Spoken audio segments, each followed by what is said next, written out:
So this morning we're working Cinco. We got her in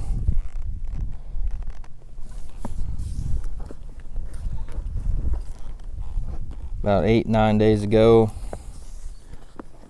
We've worked her, this will be the 7th time today.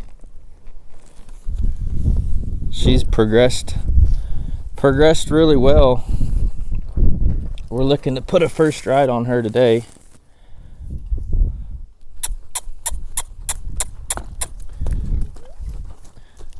And got her out, saddled her, put the boots on her for the first time. Some of these horses, you just know you can get around them, and some like these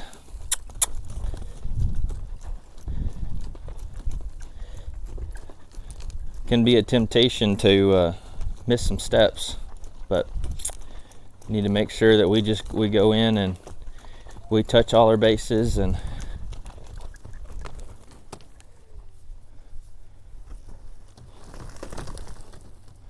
because they're still just young horses, and you know, she's really good minded. She remembers everything really well, wants to get along,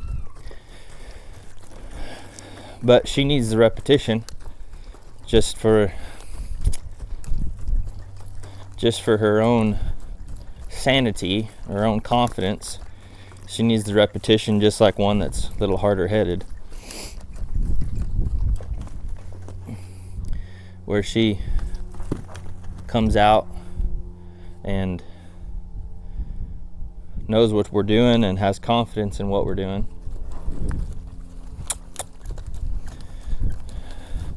So then if you do find a point where she gets pretty hot or worried about stuff, you can back down to where she's confident in what you're doing, and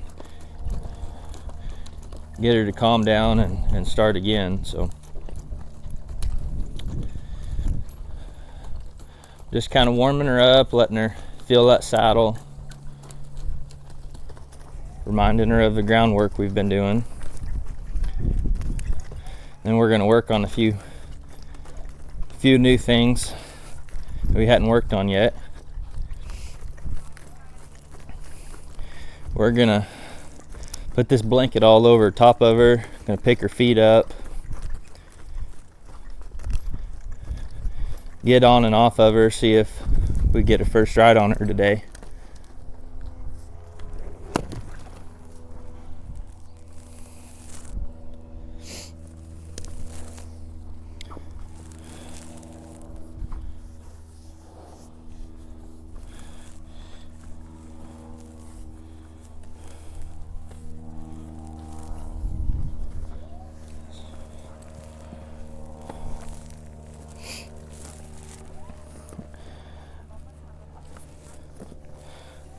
I flex these colts quite a bit because I want them soft, give into that halter pressure.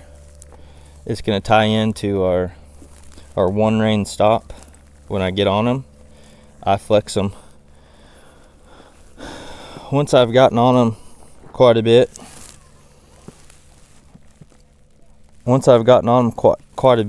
and gotten on and off of them, then I'll flex them both sides, and then I get them to take a few steps around just by moving their hip off my leg. That way I have a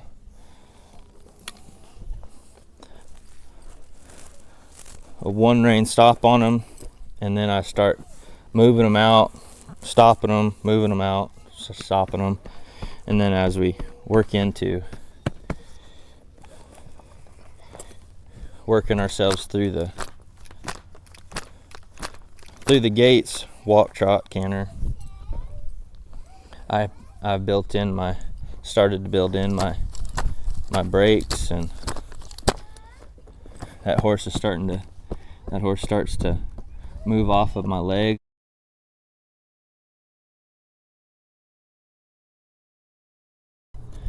But when I'm working them, I'll do an exercise an exercise or two to where I want them to move their feet, and then I'll stop them, flex them, move that saddle all around, and desensitize them, whether with that rope, this stick and string, tarp, plastic bag, flag, whatever it is.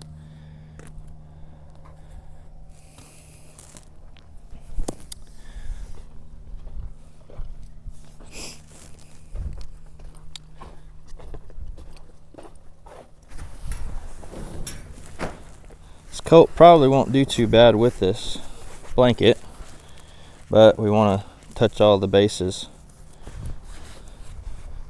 Sometimes I have a tarp, but I don't have one right now. So I was like, well, this blanket will work good. It's loud, heavy, and this colt needs to be able to take a blanket coming on and off of her anyway. So I was like, well, this will work really well. But I'm going to do it the same way. I'm going to touch their shoulders and their back, get it around their legs, get it around their butt, back their legs, swing it over them, set it on them, go around this way, and do the same. See, these good-minded horses like this, somebody could miss a lot of steps and probably be all right until you have one day that you're not, because you missed some steps. Maybe you didn't get their legs, maybe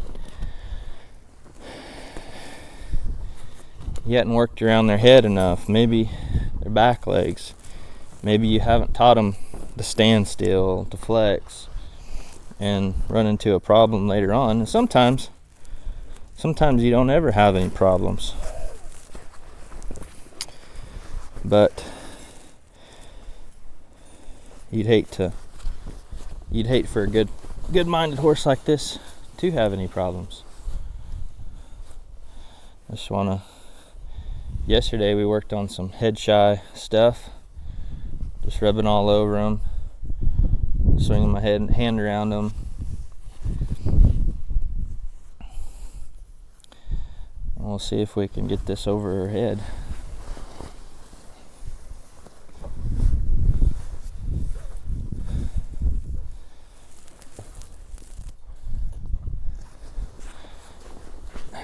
This blanket being heavier or being bigger, not really a way to strap it down. If I were to strap it down, then I'd probably send her around, let her carry it. I like to do that with those tarps, but I don't think that's a very good idea.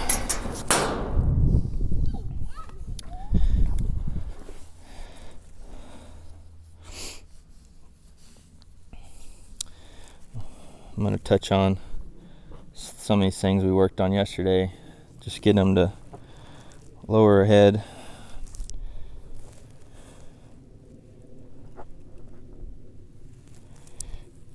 So I'm just putting a slight pressure. She doesn't move off of it. A little more pressure just above her pole. This will be good for this horse gets bigger, and maybe somebody's trying to halter this horse when they're a little shorter, or hate to have a horse that sticks his head up in there when you go to try to catch him.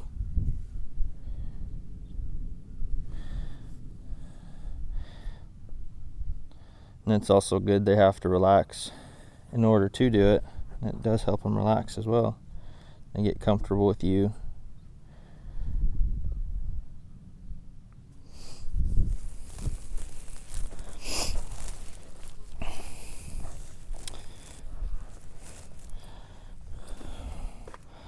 I want to get around their feet, which I already got around her feet this morning, put these boots on, but I want to be able to pick their feet up. Not worried about this colt kicking out, or she hadn't shown any signs of doing it, but you still kind of want to get around them and see what they're going to do. give her a little bit, and she can take it back. Give a little bit, and she takes it back. And I'll just kind of review on this. There. We'll have the farrier come out next 5 weeks or so, and by then we'll have her standing really well and confident. By then we'll have a lot of, quite a bit of rides on her, and that helps one quiet down too.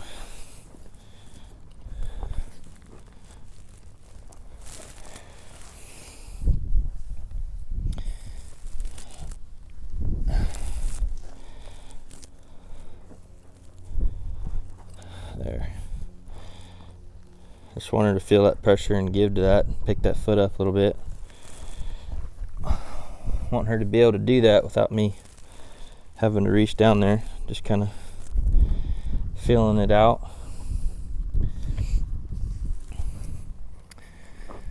Some horses that are more touchy about it, we would do some other things to work all this out. Some that might be worried about kicking, or we might be worried about them kicking or anything, we do some other different things with them. But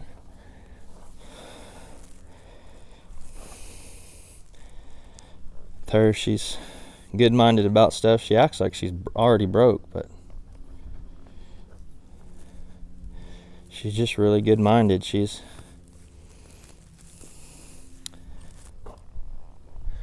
gunner bred. She's out of a gunner bred stud on top. Colonel's smoking gun is that who I'm calling Gunner. And I'd wanted to get around some of these horses, and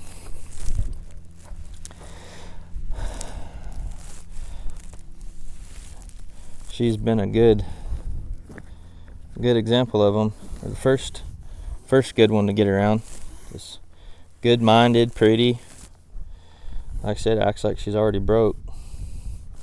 Don't have any silly stuff to get around. Just not knowing, but she's not, doesn't have any where she just wants to blow up or do anything stupid, get you hurt. So this,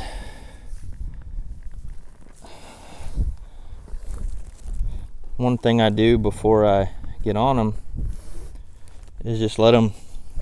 So first I have to, I teach them to flex, to give to that halter really well before I go and do this.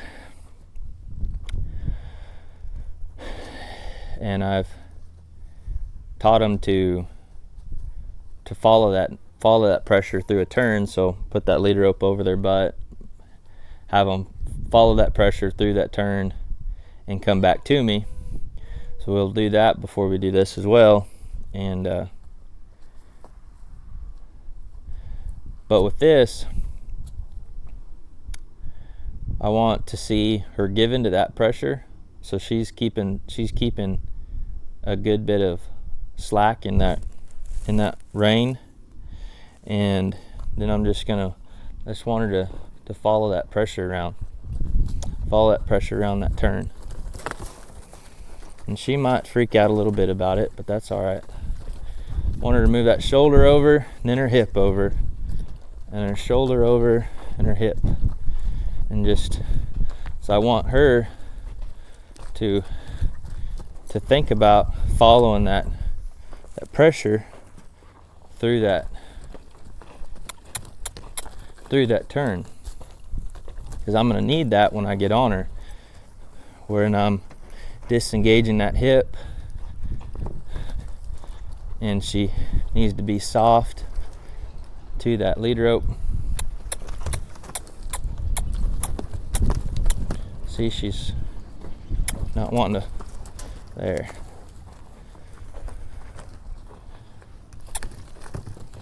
I'll tighten it up here because it's a little loose.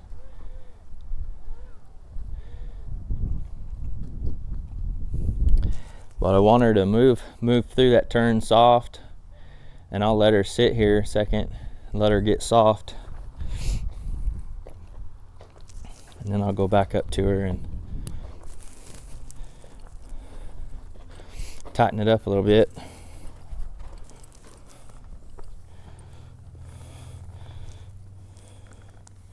She won't take a whole lot of this, and then she'll be pretty good about it, because she wants to be soft.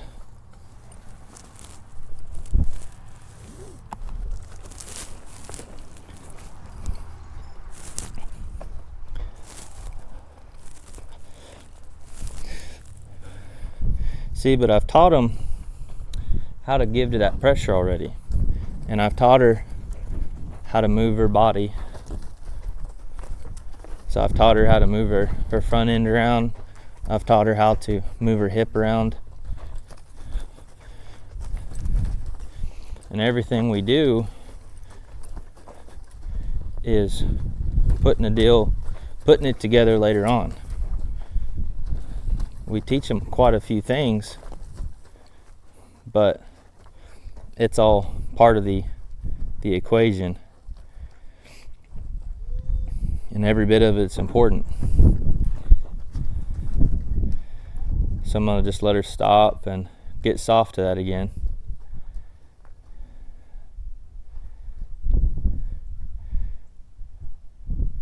So when I'm on her, I'm not gonna want her to be moving all the time. You know, I want her to get soft, flex, stop her feet. And when I'm asking her to move her feet, that's different than we move her feet.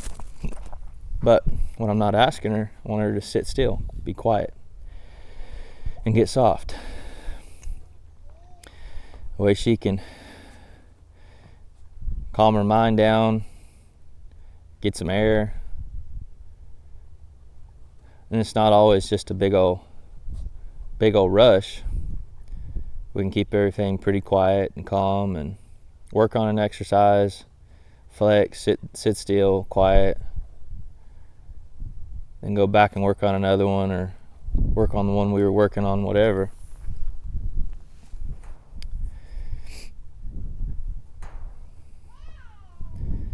When she stops and kind of gets soft, then I'll let her sit there a second, and then we'll do the other side.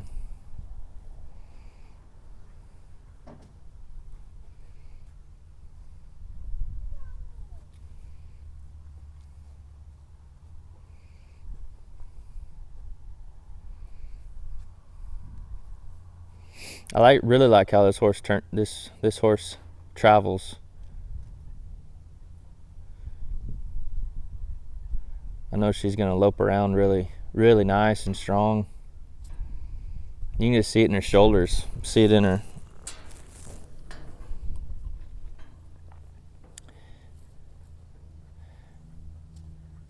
She carries herself really well. She doesn't get too worried about things, but she's not dull and pig-headed about stuff. She's willing to do what you ask her to do. And it's a nice combination.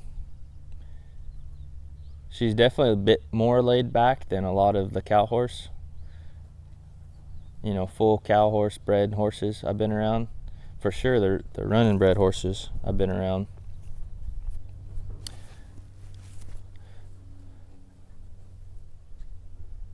But man, she wants to be so soft.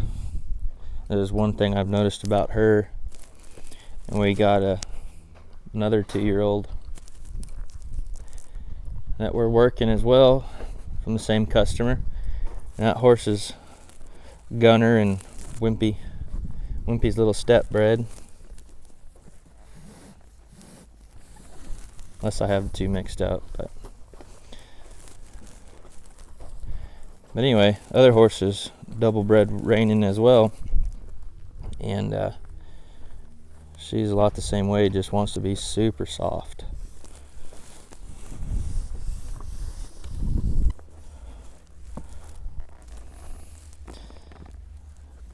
But she barely lets you take the slack out of the rein, and she just comes around.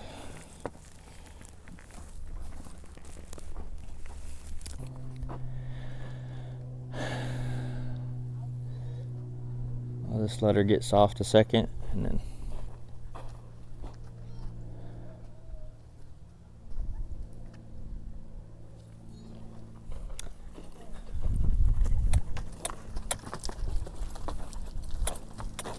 go through that turn.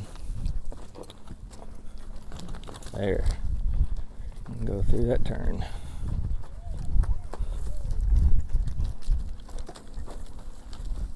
She's fighting it there.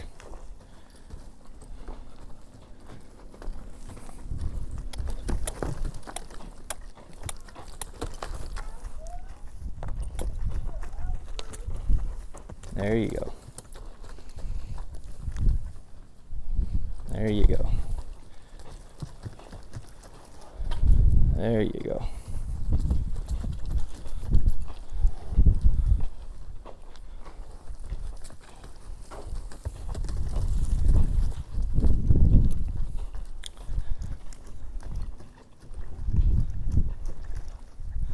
I'll let her get soft and tighten it up a little bit more.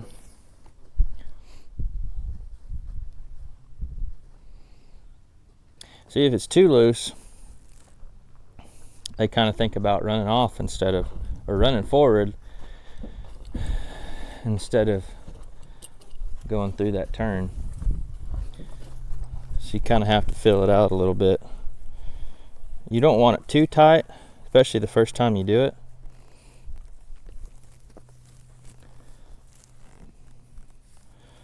So you kind of have to, I would rather it be a little loose that first time than too tight.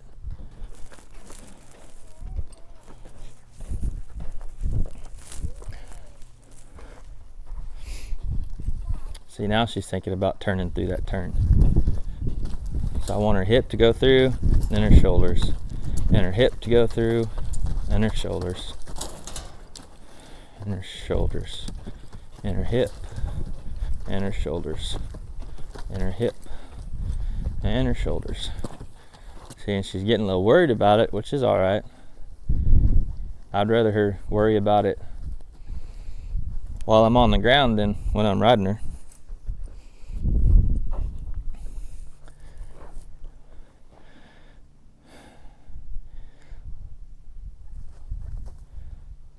That's why we do a lot of this stuff.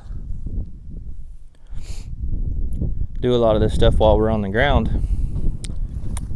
so they can get that reactiveness out of them a bit and get to thinking.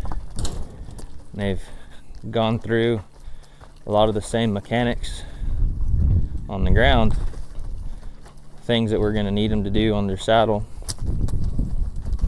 especially when I'm riding them and I'm not planning on getting hurt. I don't want to get hurt, and I don't want them to get hurt. So the more we can do on the ground, the better.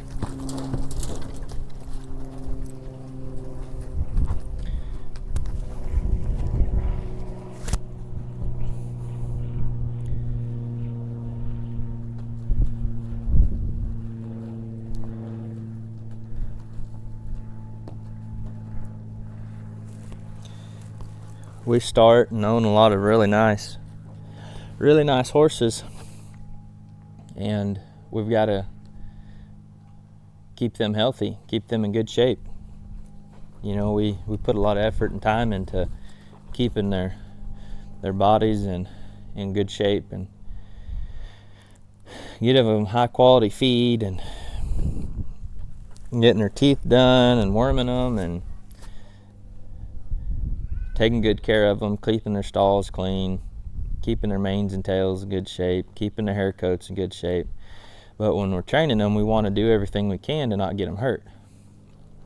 And so it might take a little extra time, you know, to get them into a place to where they're quiet and calm, and they're not worried, and they're not worried about us. They're not worried about what we're asking them to do. And it takes some time, but when it can keep me safe, when it can keep, you know, the next rider safe, the owner, and when it keeps the horses safe, it's worth it. You know, a lot of people spend a lot of money on these horses, and they have big dreams and big goals for these horses. Like this customer here, she wants these horses in good shape because she wants to go raise some nice colts out of these nice bred horses. And if she sent them to some old trainer and that guy got them hurt, or got them to hurt to where they couldn't get a good foundation on them, well, that just wouldn't be any good. This lady does want to raise some colts out of these horses, but she'd like to see what they're like, see how they ride around. She might want to ride them for a while before she goes and breeds them.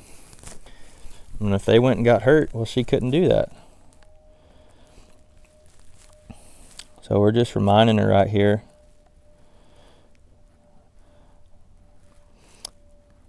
I want her to give that last little bit. I want her to think about giving, not just go as far as I pull her around. I want her to think about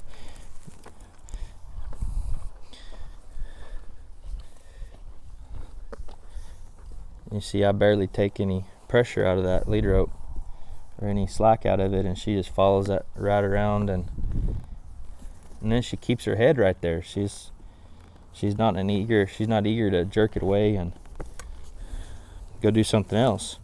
She's with me.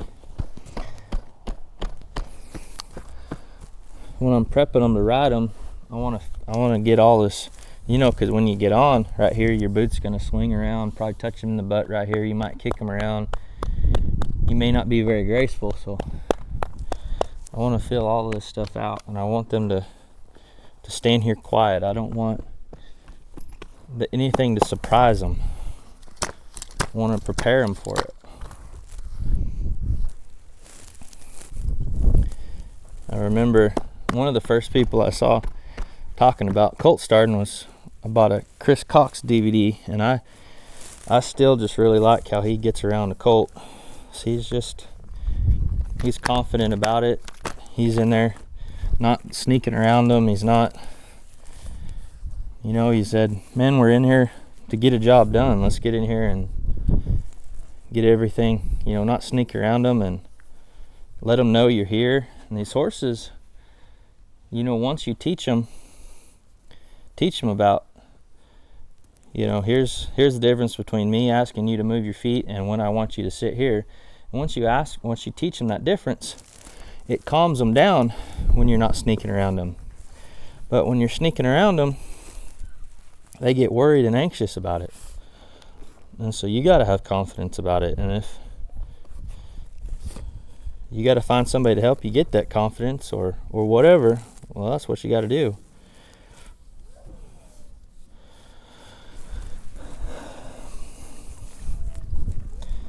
But I've gotten on and off of this colt a little bit, or not all the way, but just getting my feet in the stirrup and touching her all over here. But I've taught her how to sit still when I'm desensitizing her, and that gets me closer to.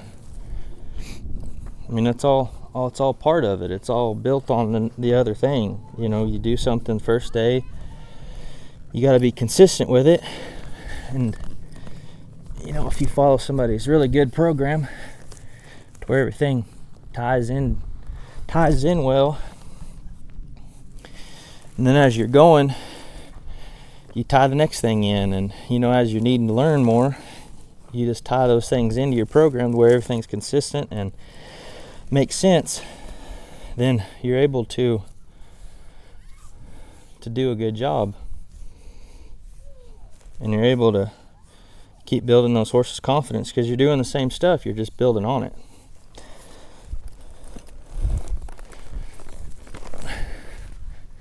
But we'll definitely be able to,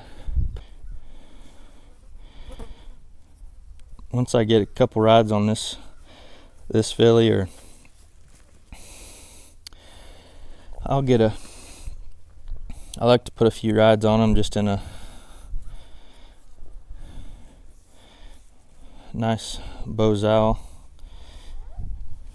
For me, principle's the same, and then, you know, 12, 14 rides or so, maybe a little sooner, I'll put a snaffle in their mouth,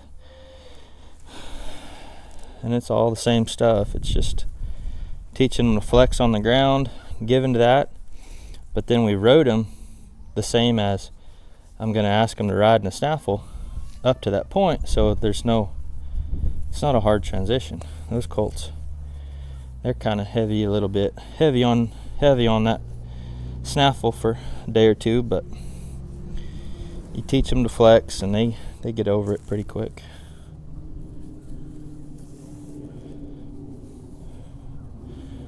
Would like to find a nice little, you know, I'd like to ride them, find a nice little lope and hackamore or something. That some I found, they're just pretty rough. They were maybe didn't fit the horse very good, and they were kind of rough on around their nose, and I like to find a little different one. Might be a little better than a halter, but with this long leader rope, this halter works pretty well.